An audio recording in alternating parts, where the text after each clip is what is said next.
273 ईसा पूर्व में बिंदुसार की मृत्यु हो गई और उनके बाद अगला शासक बनता है अशोक। सम्राट अशोक या अशोक मौर्य मौर्य वंश का तीसरा शासक था और सर्वाधिक शक्तिशाली शासक था। इनका शासनकाल बताया जाता है 273 ईसा पूर्व से 232 ईसा पूर्व। मौर्य साम्राज्य का सर्वाधिक विस्तार अशोक के समय होता है। सिहली भाषा के बौद्ध धर्म का एक ग्रंथ है, उसके अनुसार बताया जाता है कि अशोक ने अपने 99 भाइयों के साथ उत्तराधिकार संघर्ष किया 4 वर्ष तक और तत्पश्चात 269 ईसा पूर्व में राज्याभिषेक होता है। सम्राट अशोक का नाम अशोक जो है मास्की और कुर्जरा अभिलेखों में मिलता है और बाब्रू अभिलेख अशोक का जो कि बेराट में मिला जयपुर में, उसके अनुसार अशोक की उपाधि बताई गई है देवानाम पियदसी। पुराणों में अशोक वर्मन कहा गया है और मास्को बेराट अभिलेख में इनको मगधिराज भी कहा गया है, यानी मगध का अधिराजा। शासक बनने से पूर्व अशोक अवंती प्रांत का प्रांतपति था। अशोक ने कश्मीर में श्रीनगर और नेपाल में ललित पाटन नगर की स्थापना की।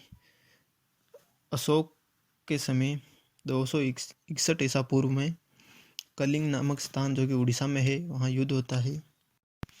अशोक ने इस युद्ध में कलिंग के जो राजा थे नंदराज, उनको पराजित किया और इस युद्ध का मेन उद्देश्य अशोक का था, वो था नंदराज की हाथी की सेना थी विशाल, उनको प्राप्त करना। अशोक ने कलिंग युद्ध पर किया ये, और यह कलिंग को जीतने के बाद 5वां प्रांत बनाया। लेकिन इसके बाद अशोक ने युद्ध की नीति का त्याग कर दिया और इस कलिंग युद्ध का उल्लेख अशोक के 13वें शिलालेख में मिलता है। अशोक ने बौद्ध धर्म को ग्रहण किया था और अशोक के द्वारा 84,000 बौद्ध स्तूपों का निर्माण भी करवाया गया था। अशोक के बाबरू अभिलेख में बुद्ध, संघ और धम्म की शरण में जाने का उल्लेख मिलता है। अशोक के द्वारा एक महत्वपूर्ण कार्य बौद्ध धर्म के प्रति किया गया था, वो था अशोक का धम्म। अशोक का धम्म एक आचार संहिता थी जो कि जनता के भौतिक या नैतिक उत्थान के लिए जारी की गई थी और इसका उल्लेख अशोक के दूसरे स्तंभ लेख में मिलता है। और अशोक का धम्म बौद्ध धर्म के राहुलवाद सूत्र से प्रभावित था और संभवतः अशोक प्रथम शासक था जिसने अभिलेखों के द्वारा जनता को संबोधित किया। अशोक के अभिलेख मुख्यतः 3 प्रकार के हैं, शिलालेख है, स्तंभ लेख है और गुफा लेख। और अशोक के अभिलेख वैसे 4 लिपियों में ज़्यादातर लिखे गए हैं, ब्राह्मी लिपि, यूनानी, अरामेइक और प्राकृत। लेकिन सर्वाधिक अभिलेख जो लिखे हैं वो प्राकृत भाषा में लिखे गए हैं।